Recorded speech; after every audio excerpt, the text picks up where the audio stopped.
obviously. You know, obviously. That's right. I got Dave here. I think that You know, we want to welcome everybody here.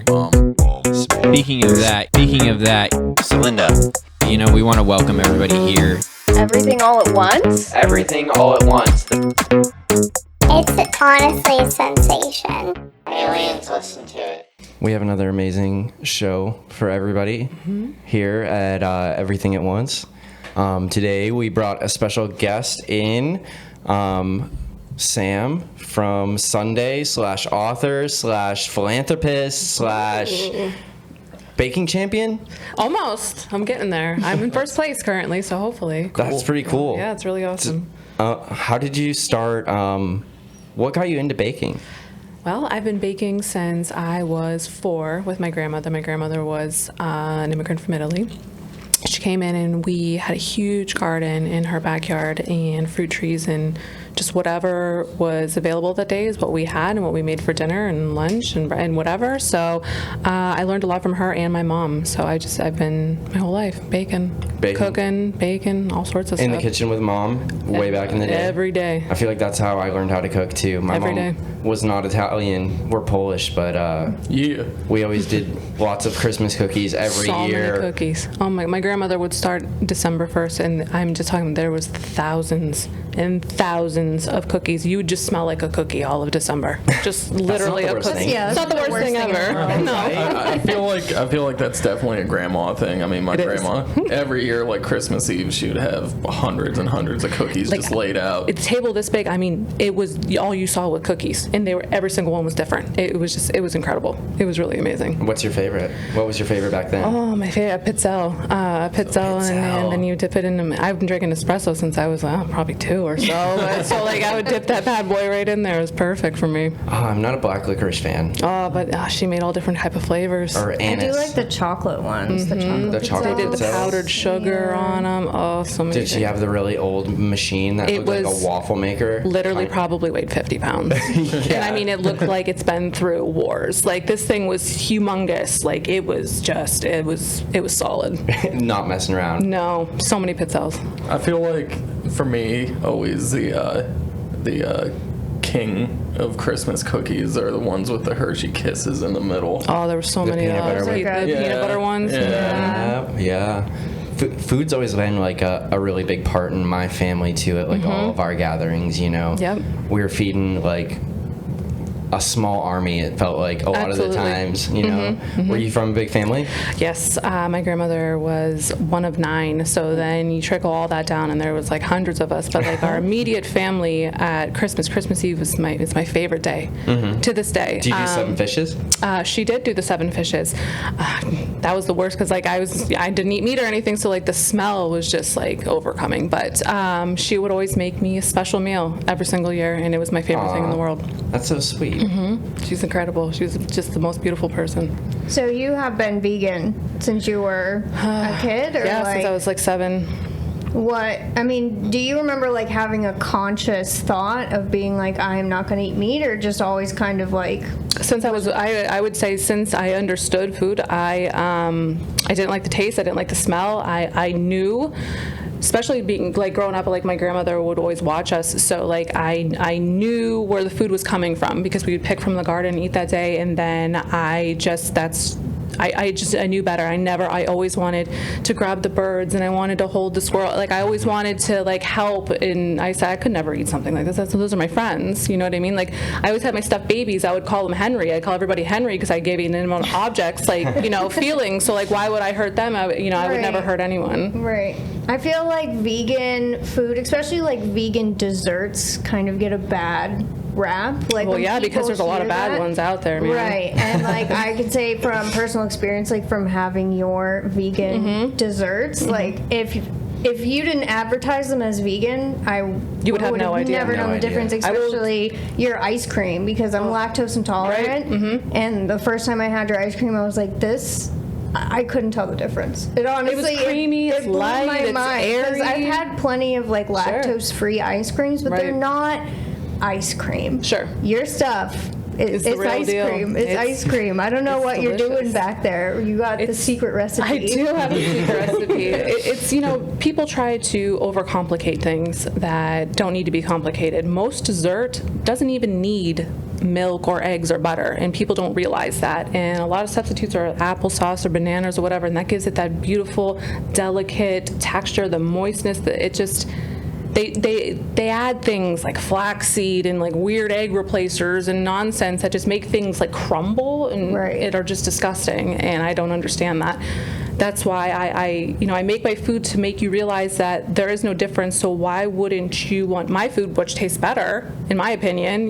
It's has a more gourmet texture of flavor and complexity than something that's harming someone. Right. There's no need for it. That's interesting too that you go back to like the simplicity of things. And I think a lot of times as human beings we kind of overcomplicate lots of different things. Absolutely. From baking or cooking or life or work or whatever, and going back to that simpler way and finding the natural substitute instead of going for something that's like created, you know what I mean? Correct. Something that's built to fill this one, that has like this singleness of purpose, compared to like an apple that you can use in everything. Easy. Or a banana or whatever it is that you're using for your substitute for the ingredients that you need. My dessert is as clean as it can get. I use the most organic, fair traded, certified vegan option, or you know what I mean, and it's like I don't even use more than like 6 ingredients, and people think that I've like done all of this craziness to it, and I said no, it's just you got to know what you're doing, one, and two,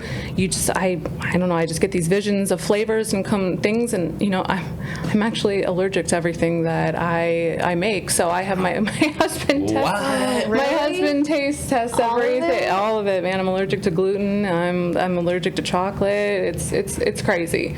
So I will come up with these ideas. I have absolutely no idea what they taste like, and then I wait and see. That's like reminds me of like Mozart or Beethoven. I can't remember who it was who went deaf and was still creating music. Yes. That like shows like a really intense understanding of like what you're doing to me. I know what I'm doing. I can feel it's a feeling. If that could be explained somehow, I just know it's going to be okay. Right. So I just roll with it. And I think that comes a lot from like listening to your body too. Sure. Which I feel like you probably do a lot with all of your allergies and stuff like that. You have to listen to your body, and you have to know when something's wrong or when something's not working, and what your body is asking you for. And a lot of times you just need to listen. Yeah, a lot of people ignore those signs, and that's where I step in and try to advocate for health for all, humans and animals. Yeah. Absolutely. I just like how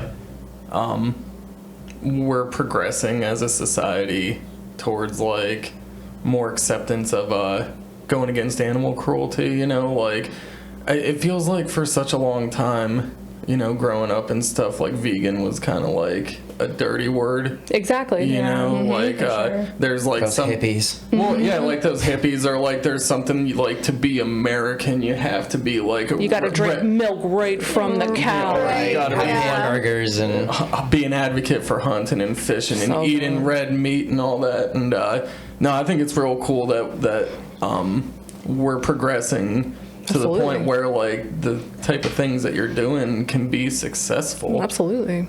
And I think, that leads into other things too, that, hunting and killing for absolutely no reason leads to some sort of mental illness along the way, because, you just wake up one day and say, hey, you know what, I'm going to go kill this deer's mom just because I felt entitled enough that I could do it, when there's absolutely no reason for it. And I guess in the end, I'm trying to promote that my food, through food, my food or anybody's vegan food, that we can make a difference, and that absolutely no one needs to be hurt in the process. Definitely. And we were talking about this a little bit with our last guest about how humanity has reached this point of arrogance that we are, just very entitled and feel very privileged and just deserve certain things. Absolutely. You know what I mean?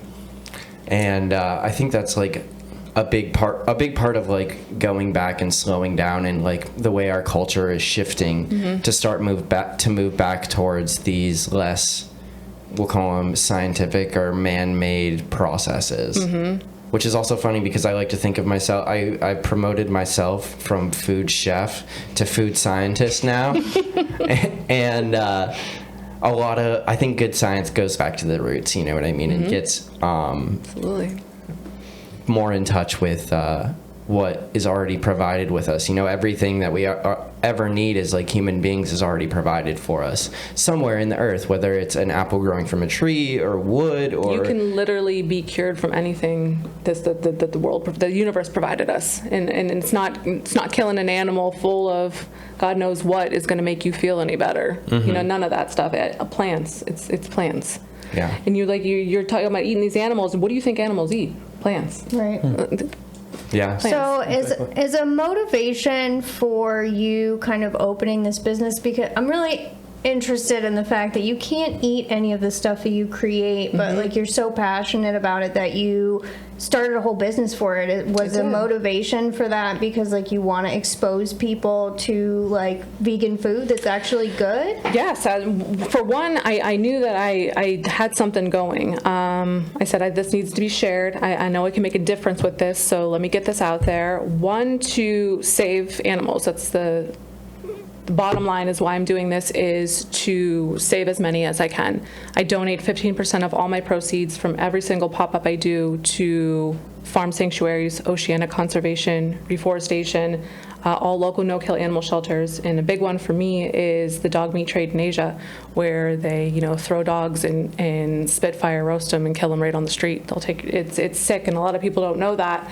So that's why I say I also then leads into fostering and adopting, because there's these beautiful dogs that are just being killed, and it's just totally unnecessary, because you think you got to pay $1,000 for a dog, that it's going to be better than these dogs. I spent the night at a shelter, the Humane Society, a few months ago. Her name was Nina, and she was the most. If I had the time, I would have taken on another one. She was absolutely perfect, and it makes me so upset to think that people think that they're lesser because they're in a shelter. That they're there because they're faulted by us. Right. Which leads, to these animals are dying because of us, because you wanted some nasty, disgusting cheeseburger for some restaurant that's overpriced junk, and somebody had to die for that. It's crazy to me to think that when there's so many other options now, why you would choose that over and over and over again. But people are ignorant and want to think that it doesn't exist. Right. So. And how did you get started? So you had this big goal dream already planted in your head. How did you decide that making desserts and doing what you're doing now, how did it evolve into that? Well, desserts, from a big family, food connects people. It's love. It's an extension of yourself. It's an extension of love, and to be able to provide love while saving and helping other people is what I want to do. And it's coming along really great, and I'm really proud of it. And I would say 90% of the people that come to me are not vegan. Yeah. My clientele, 90% are not vegan in any way, shape, or form, and have now consciously made choices to they were either teetering, decided to do it to see that I could do it, have made no meat Monday, anything is going to make a difference. And then once you start living that lifestyle, then it just builds, and then let's hope more people come along with it so we can save the planet. I think that you can't really place a value on like good, well-made food. I was just talking with Celinda before we came down here. I was like, I've loved tried many vegan desserts and like them, but I've only tried a couple different vegan cheeses, and like they were disgusting to me. And I was like, but then in my head, because it's such a limited option compared to like the streamlined, cheap products that you buy at the grocery store, it's like, all right, well, vegan cheese is gross, or like vegan is gross because that one thing you have is not good. So to have a place where you're putting out all these delicious treats, I think that's a great starting point. Absolutely. To get people, okay, like, this is very, very good, and this is something that I could see myself eating. Well, these people, you wouldn't believe these comments. I literally this summer, so when I opened up my ice cream truck, which I love selling ice cream. I knew people liked ice cream, but I didn't know how much people liked ice cream, and now I firmly understand the need for ice cream.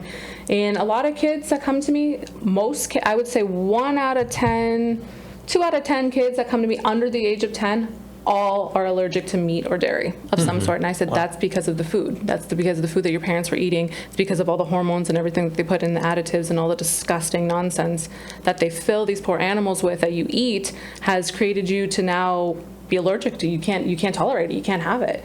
So they're like freaking out because there's no options. And I was like, there's thousands of options if you look, but mine's great. So please keep coming to me. Mine's good. Please help these babies out. Yeah, mine's great. But yeah, it's just like it's crazy to me that people will say that. Like you said, I had this one cheese and it was so gross. I was like, I've had a lot of shit that was gross, man, and that didn't stop me from trying it somewhere else. You know what I mean? Just because it was gross that time doesn't mean everything's gross. I feel like if you go to a restaurant, just like a regular chain restaurant, you'll have maybe like one vegan option that's just like regularly on the menu, maybe like two if you go to like an Applebee's or some some shit like that. And I think that's a byproduct of it. Like, a lot of times you only get like that. People only have this one opportunity to be linked to like a lot of those places. Those are for people that just don't want to eat the meat. They're not for people like me. You know what I mean? They're not for people. I'm a clean eating raw vegan, so I eat. Minimal, but it's hardly ever anything cooked. Everything is very, very clean, as clean as it can be. But like those are options per se. Like if you didn't want to eat meat anymore, you took that option. Like I would never eat that stuff because of cross contamination and just I don't trust the people that cooked it personally. I guess I mean more like people who maybe are on the fence. Yeah, and they want to try it. And it's like an introduction, and they don't know like a place maybe where they can get like multiple vegan options. So they just try one time that's maybe poorly made or like by people who really don't know what they're doing, and then they just automatically associate like this is gross. Like I want to do what I can, but the food is disgusting. Right. And I think that's just like I wish there was more options. Well, it's starting to pop up more. It is. Yeah, I feel like in a smaller place like Erie, it's been slower to come. Like if you go somewhere like Pittsburgh or it's mainstream, it's big. They have multiple options on the menu. Like I was in Salem in September, every single restaurant with the stuff that I would eat personally, no. A normal vegan, absolutely. There was tons of different options, but I cook very gourmet, so like when I try to go out to eat stuff, I'm used to a different type of way of life, I guess. It's just different, but there is a lot more in bigger cities, and I'm the only full vegan ice cream and dessert bakery here. And soon I'll be opening a restaurant, so like. Ooh, nice. That's exciting. Segue, yeah. I started sauce 2 years ago, right before the pandemic, like just popped off. So I'm in the process of doing that. So my ice cream trailer is going to be my segue to open up the restaurant. It's gonna be incredible. Cool. And I like that a lot more local places in Erie, I think, are starting to move more towards a farm to table style stuff and using local, farmers and growers and stuff like that to make their food and having more options available or substitutions for people that need it. And, it's good to be on this path now compared to a few years ago or however long there was nothing. A day back. Yeah. There was not, like when I was a kid, like my mom would have to pack me a lunch or I just went without. I'm talking until I was like mid-20s that there was nothing anywhere for me to eat. Like I would never go to people's houses for holidays. I would never go anywhere. One, because I'm chronically ill, so like I would be scared to like eat something and have to be sick while I'm there, and I just wouldn't. So like it alienates you.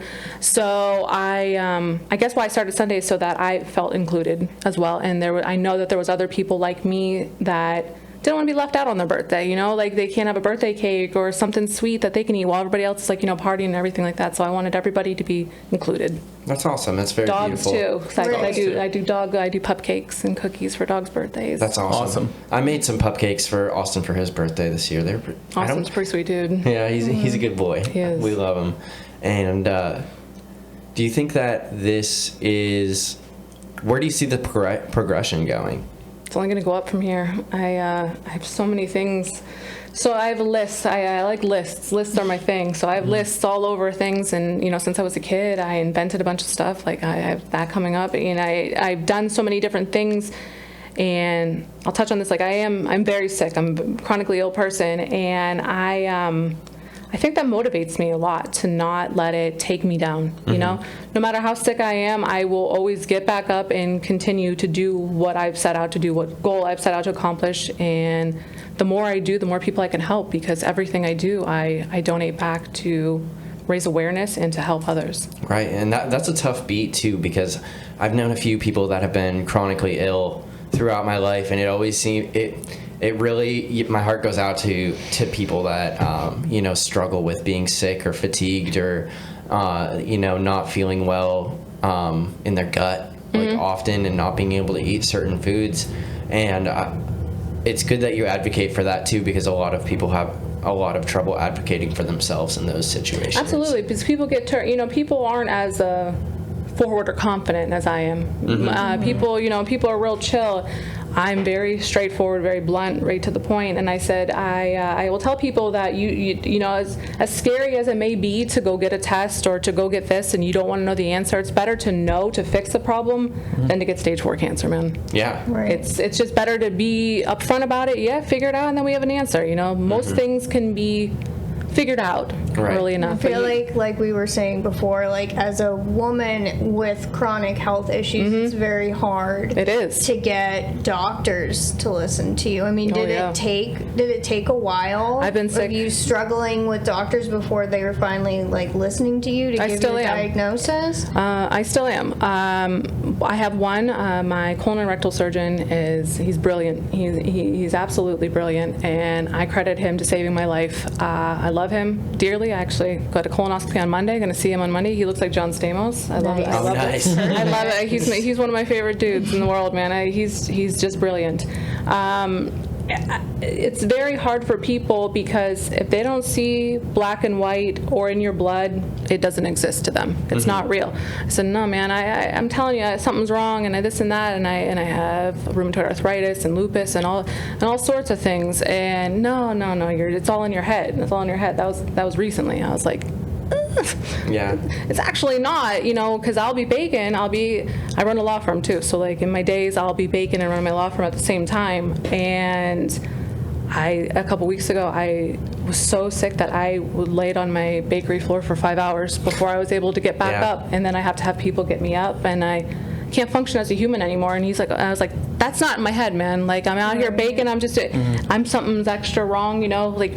And they don't listen. So like I had to keep calling, and I had to keep calling, and I was like, you know, I don't feel like paying thousands of dollars to you. This is not fun for me. Like I got other things. I got more books to write. Like I have other things I want to do than pay you to not listen to me, to toss me around. So but regardless, never ever give up, because you know yourself, you know your body. Fight for yourself, fight for your right, for your health, man. It's worth it. Health is wealth. I think that I mean, not to go completely into the weeds here, but I think, you know, when I've talked to people who might be going through pain, or who have gone through pain, that's a big thing for them. Isn't so much that they want to get themselves checked out, it's that they're terrified of having like a bill that they can't pay. Oh, I know. For nothing. No results. Or even if it's no result, even if it is something, like it's almost like if there is something wrong, it's like, how can I afford to even handle it, you know? And I think that's something that's also a major deterrent from people from being as healthy as they can possibly be.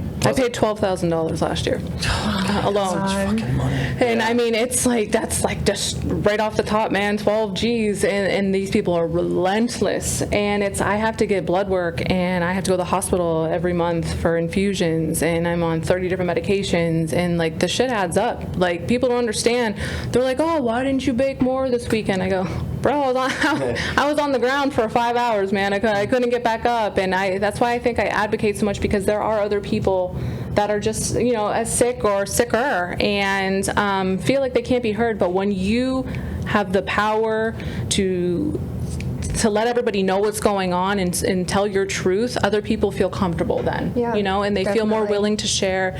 And it makes them feel like, okay, now maybe I can call now. Maybe it'll be okay, because, you know, that's what I want to help people understand, is that you should never ignore symptoms, because that's a symptom to a problem. I feel like personally, I would probably have not only like would I be like, oh, I'm tough, I can handle this when I am feeling sick. Most of the time, I would ignore any symptoms that I have, but I feel like if I got like a negative result from a test, I'd be like, oh fuck, this is all in my head. This is all just made up stuff that I'm going through, and a lot of times, yeah, that can be a huge barrier for people. It took them 6 years to diagnose me with Crohn's and colitis, and I've been sick probably 15, but 6 constant years of, I'm talking tests. I've gone to Cleveland, I've been to Pittsburgh, I've been to Lindora, PA, I've been anywhere, any specialist you can think of. I'm like, this is taking out time out of my work, out of my day, out of my life. Like, it's exhausting. And you're already so lethargically exhausted that some days, like, I physically just can't get up. Yeah. Like, it's very hard to do some days. And your gut health is also very, very directly related to like your mental health. It's and a your 100% anxiety. directly to, they're 100% connected. I did like a project on this when I was graduating. It was like our final capstone, and so much of the feel-good chemicals and all the different things that we need are directly related to what we're able to put in our body and how our stomach process is and feeling. absorb and everything like that. And when all that stuff has gone to shit and it's like all inflamed and damaged and disgusted, it's hard. Yeah. It's hard stuff. Do you have to, not to go too far in depth here, but do you like supplement and take vitamins or do different things to make sure you get your nutrition that you need? I do. But I mean, with a couple of my diseases, I malabsorb. So, you know, I do the best that I can with the prescription drugs that I take, the infusions that I take, and the vitamins that I take. But sometimes it just doesn't, pan out. Right. I think it's incredible the amount of positivity you have. Thank you. With no, seriously, Yeah, with like, honestly. like it's. I've dealt with medical issues throughout my life too, and I've known plenty of people. Almost everybody gets sick eventually, Sure. and so Right. many people take it hard, but then just let it just consume them. You can't. You can't, because it just becomes like this black hole of nothingness that just takes from you and it steals from your life. And I said, I have lists of stuff to do. If I let it do it to me, I would never wrote this beautiful book that I will donate so much of my actually half my proceeds from whatever I get from my book sales when my publicist contacts me to everything that I donate to Sundae to save more dogs, to save more animals. And then I do share meals every month to the shelter. Kayla's actually who told us that that you would be great for this. Yeah, Kayla, my girl. We want to get her on here too, but she's a little bit She's a little bit shy. She's a little bit about anxious, talking yeah. about it. No, she's real chill. She'll totally just be on her about it. She'll do it. I know she will. She has great purpose, and she's just a beautiful person. Yeah, I love her. we love her to death for sure. Absolutely. I love her so much. So I'd love to talk a little bit about your book, actually. Yes, let's do it. So what initially inspired you to write a children's book? My beautiful baby, my Charlie Ryan. There's something that he's special, and I've had thousands of people. He's met thousands of people. Everybody says there's something about him. I was like, I know. I said, I don't know what it is, but he was meant to be mine, and he was meant to make a difference with me. So through him and his love for people in the world, we're gonna try to tell kids how to save it. How did you find Charlie, or how did Charlie find you? Charlie found me many moons ago as a baby, and I saw one picture of him, and I said, "Yep, that's it." And I said, I locked eyes, and I said, "Yep, here we go. All right, sign me up. When do I go get him?" He's perfect. And he comes with you. I don't think I've ever seen your truck without. No, he's with Yeah, me he's a everywhere. sweetheart. He's an angel. And Disney is so hard. I tell my husband all the time, because he's a service dog, so he can come with me, but it's a lot. Disney's a lot, and I tell him all the time, I was like, let's just stay somewhere else where you can come with us to Disney, and we can have fun, and we can wear our matching outfits. And my husband's not having that. So. Oh, you and Charlie have matching outfits? Oh, all the time. Oh my God. We I have 2 love book that so signings much. this weekend, and we have matching outfits where he'll be signing his books. I got a little ink pad, and Oh, that's awesome. he'll be paw printing all his books. Oh, good for Yeah. him. Nice. Just for everybody who's only listening to audio, the book is called Charlie Ryan's Greatest Adventure by Samantha Randall and Charlie Ryan. It's Where available can they Yeah. get it? Amazon can see and it. Barnes & Noble. And I'll tell you, I read through this before we got on the air, and it kind of reminds me of like it gave me like Tao Te Ching vibes. you know, This like is the way. This Yeah. is the way, like the positive, like meditation affirmations. I was expecting. It wasn't what I was expecting in a good way. Okay. You know, Good. like it's just like each page is just like filled with positivity, and I think it's a great message for not just kids but anybody who would pick up That's the exactly book. it is. It's for everyone, especially children. You know, children are pure.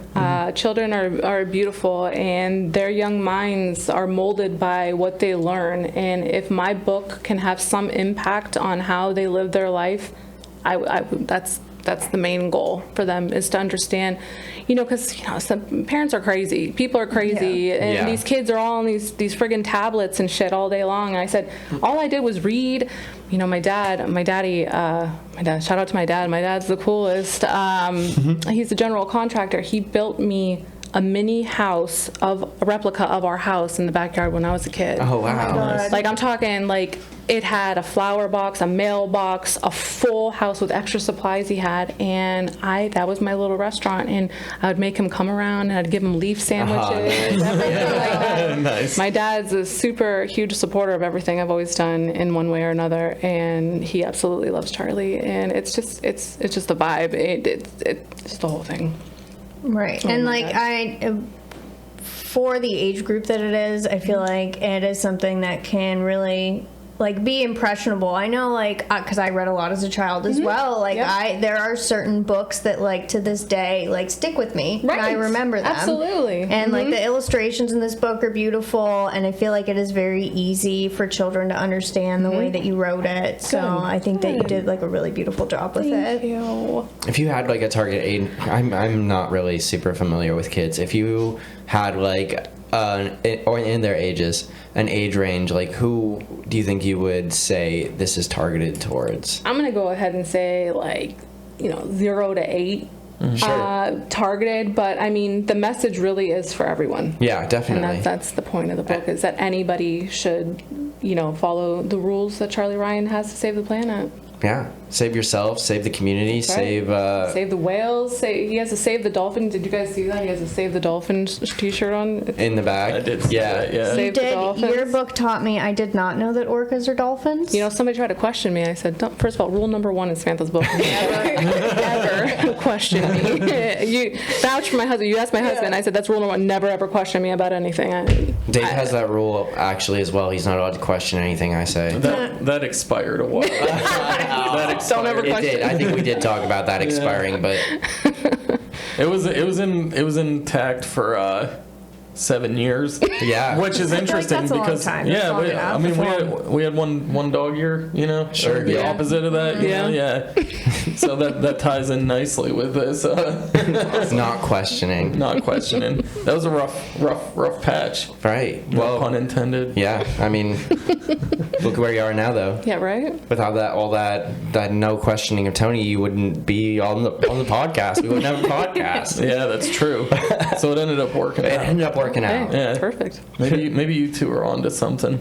Yeah. Don't question. Don't that. question me. Just run with me. Just listen. be Yeah. with me, and then that's it, man. Just go with the flow. Right. Trust the process. That's Exactly. right. We need riders. That's right. You gotta be the ride or die, or just get out, man. That's right. So how did you, I know that for Sundae and then for this book as well, you're donating, a portion of the proceeds to charity. How do you choose the charities? I go to what I feel needs the most. A couple years ago, actually, when the Amazon was on fire, I did pop-ups where I donated full proceeds to have trees planted.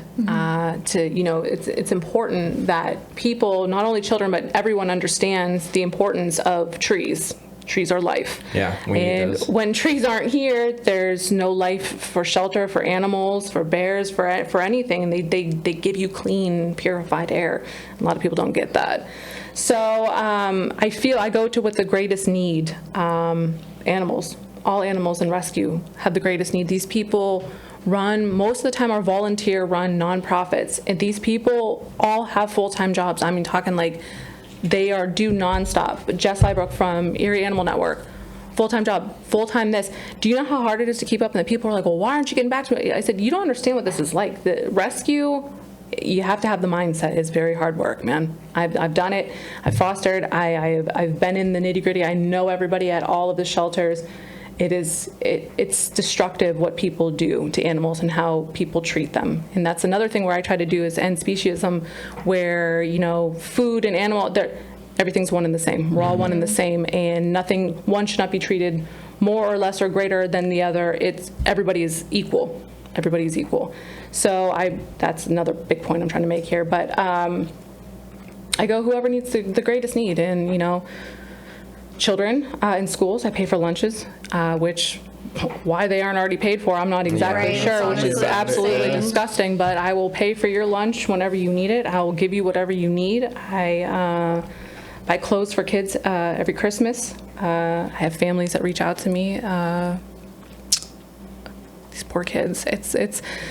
It's crazy how some people live and how people get lost. Think, I can't do this. I can't do this. And some people can't do anything. And I just want people to really understand that every little bit that you can give back can literally make or break somebody's life these days. And people should really stop being so entitled. You mentioned that in your book too. Like, there's a part where Charlie should smile because sometimes other people need to smile. That's right. And we need to smile ourselves. Absolutely. Even when things are tough, we need to find that little bit of love, because I feel like that little bit of self-love is what has kept me going in a lot of situations that were real bad. You have no idea what people go through, man, and people just want to say this, that, or the other thing. I said, people just want to, everything's got to be about them these days, and I just don't think like that. I think for the greater good, if somebody comes up to me and they're trying to give me this money for this ice cream, they have it, I'll give you 5 more, man. Whatever you need, because you're trying,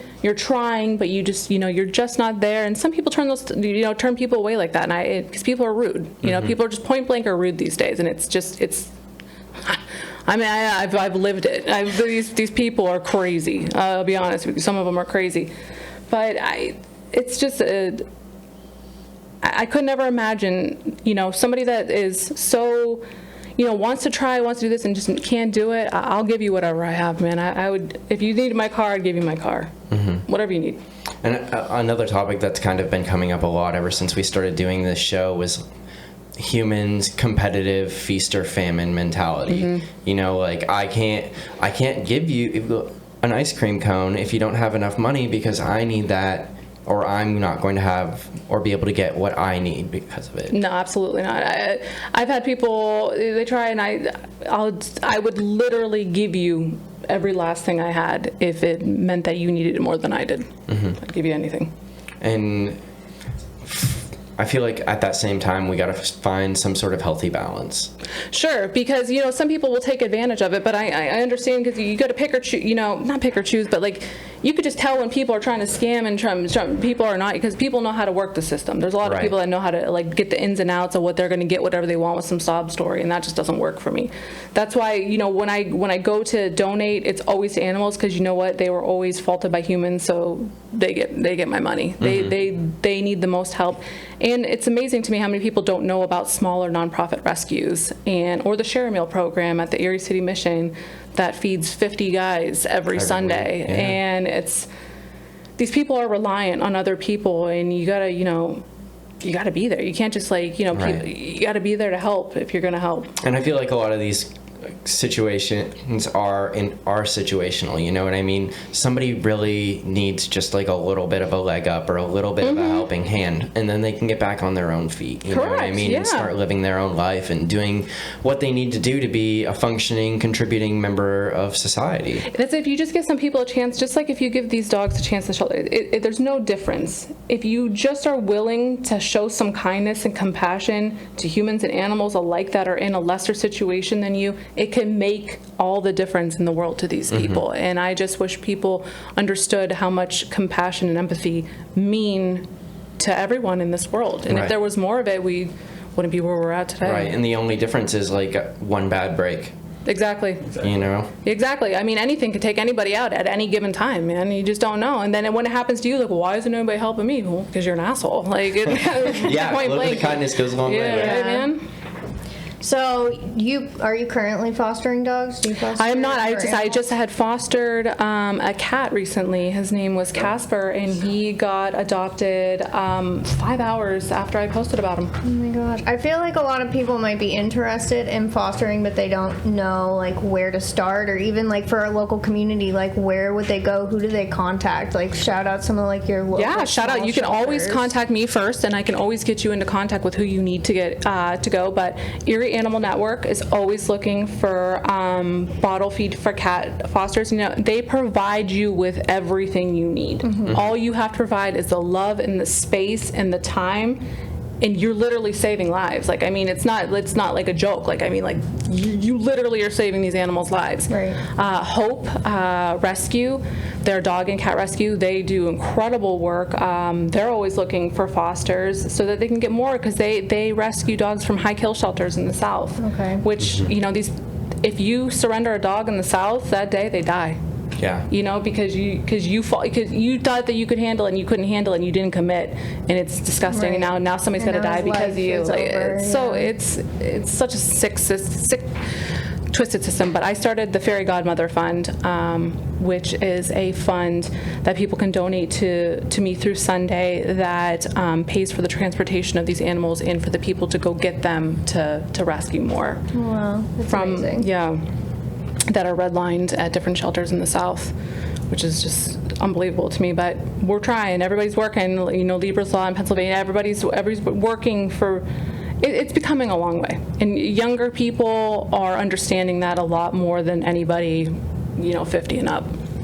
Yeah, for sure. It's much more out there and prevalent too, through the different social media accounts and everything that's kind of bringing people together that may not normally be brought together.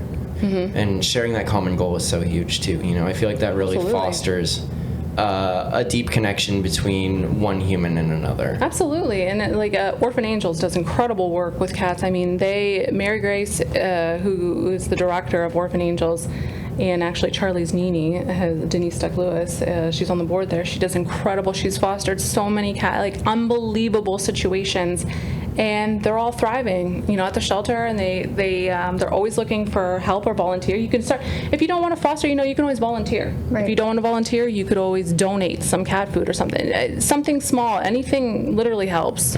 Yeah. And I always accept donations at my pop-ups too. Yeah. And building that sense of family and having that sense of family, maybe not blood family necessarily, but I feel like human beings need that more now more than ever. Absolutely. Especially with all of the things that could so easily go wrong that could send us into, that tailspin where any of us are at the city mission or, recovering from something. Right. A lot of people are only one paycheck away from absolutely. Complete disaster. Absolutely. In their lives. I've seen it, man. Running a law firm too, it's crazy. It's crazy what's out there in the world and what people do and how children are raised and how things go these days. It's a sad world, man. Yeah. With all of these causes and things that you are aware of and work with, because I know for me, I'm very interested in current events and world events and politics. Do you ever feel hopeless because of all of the bad things that you see in the world, and you do so much to combat it, but just more and more keeps coming? No, because I am the light. I am the light to bring to other people the awareness of what's going on. Whether or not you want to be ignorant to it, I'm going to tell you about it. Whether or not you want to hear it, you're going to hear it from me, because somebody's life depends on it. Right. Point blank. These people, that could have been their last meal before they decide they're going to take their life, or last meal before this dog gets redlined because some loser didn't want the dog anymore. Their girlfriend said, get rid of this dog. I don't want to do it. That's not fair. So I'm here to educate and to bring awareness and to bring light. And the more that I can do, the bigger that Sundae becomes, the more people we can save, the more people can understand what we're doing and join me. It's a very spiritual belief, you know what I mean? Do you have any spiritual beliefs? I believe in the universe, man. The universe provides, whether, she, in my opinion, she's there to protect and to guide. And so I say I get these visions for things that I should do, and I believe they're universal signs, and I follow through with them. And when they feel right, I just go with it.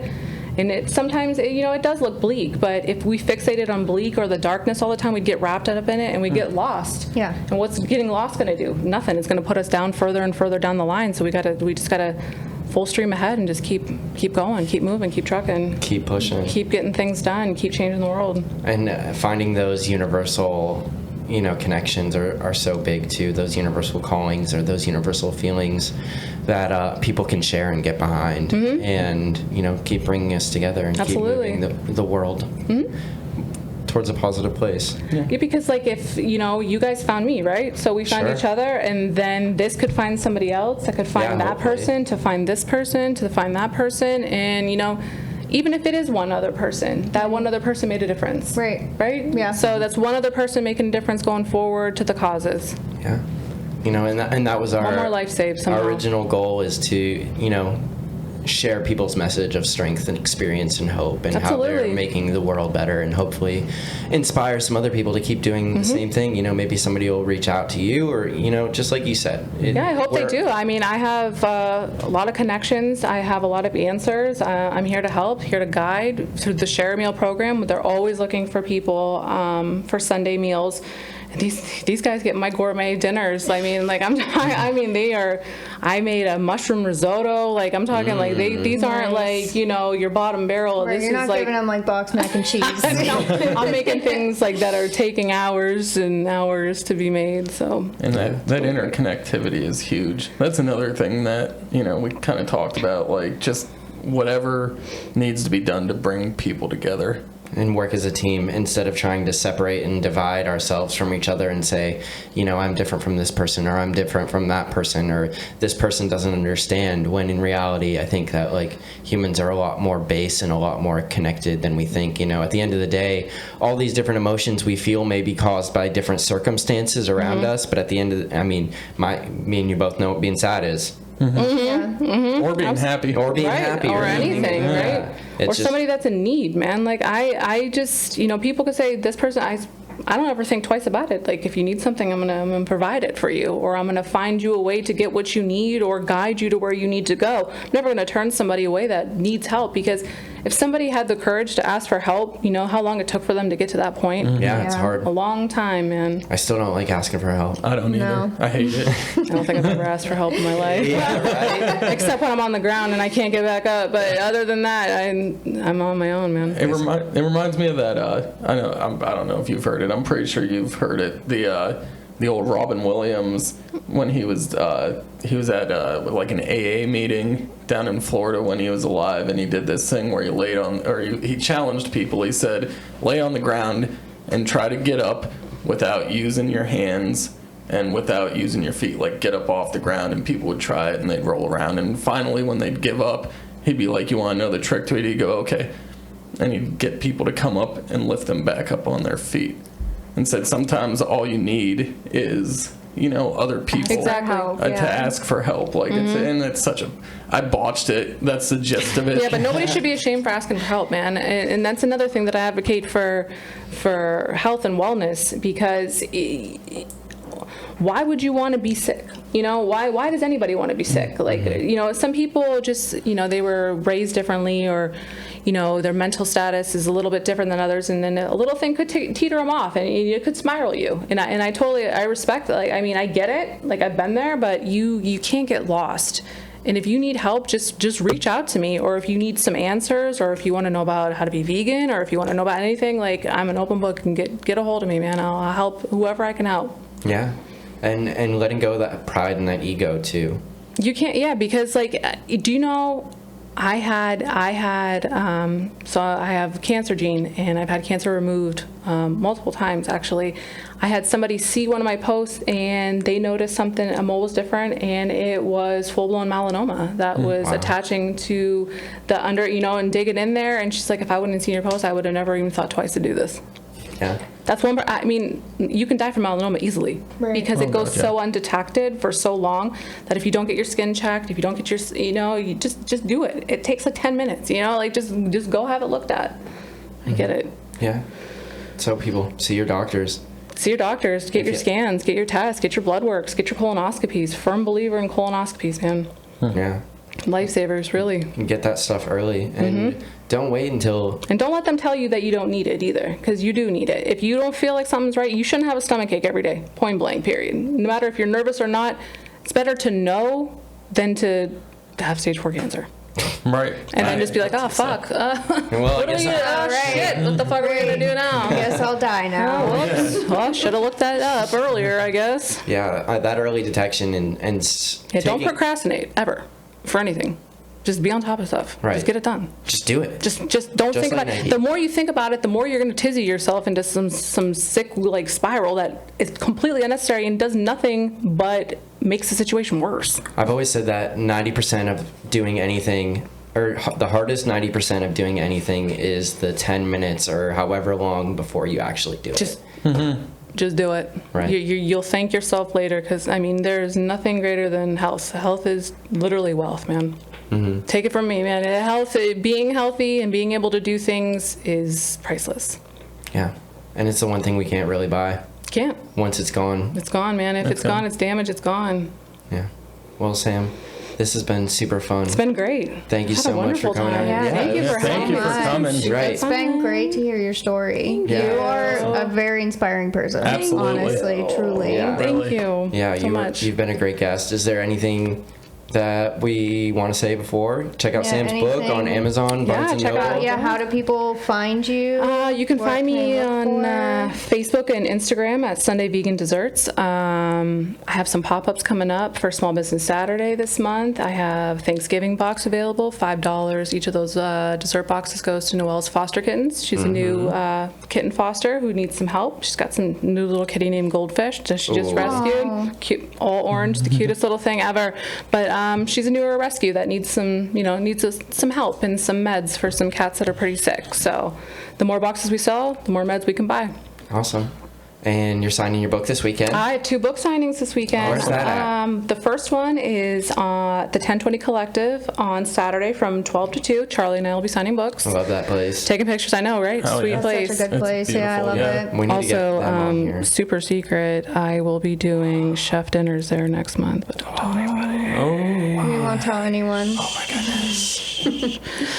Moving on from that, and then bigger news on Sunday, Werner's Books, a local bookstore. We love them. We Yeah. love them. Werner, shout out to Werner's, man. They're the amazing, I reached out to them about my book, and Charlie and I will be signing books there. And not only partial proceeds from my book, but any book purchased in their store that day is going to the shelter that I chose to be donated to. So Canine Pet Partners, also an incredible local rescue that does so much good things. Money will be going to them left and right. So come buy some books from Yeah. Oh, yeah. Sunday. We Like talked a little bit about this them. Sunday, come Okay. see me. Come Is- get our book. Is that all day Sunday that you buy a 11 book? to, yeah, I believe it's all day Sunday, but I'll be there 11 to 1 signing books with Charlie. But I mean, any book in their store, this money goes to this, and let's rescue some more dogs. Yeah. Let's do it. Absolutely. Let's do it. Heck yeah. Buy some books. Learn something. Yeah, learn something. Great Christmas presents too, because that's already upon us somehow. Right, yeah, I know. Yeah, I was just at Romelo's and they got all the Christmas music everywhere. playing. They got Oh, the man, nutcrackers it's up and the everywhere. Christmas Oh, trees. dude, so it's not much. that Say, far away. what happened to Thanksgiving? We skip that now. Yeah. Yeah, Well, we this sure has been did. beautiful. Thank This you has so been much. beautiful. Thank you so much for having me. Yeah, I appreciate thank you for it. coming. Thank you. Thank you. Good night, everybody. We love all you people out there listening to. You guys are the best. You are the best. Peace.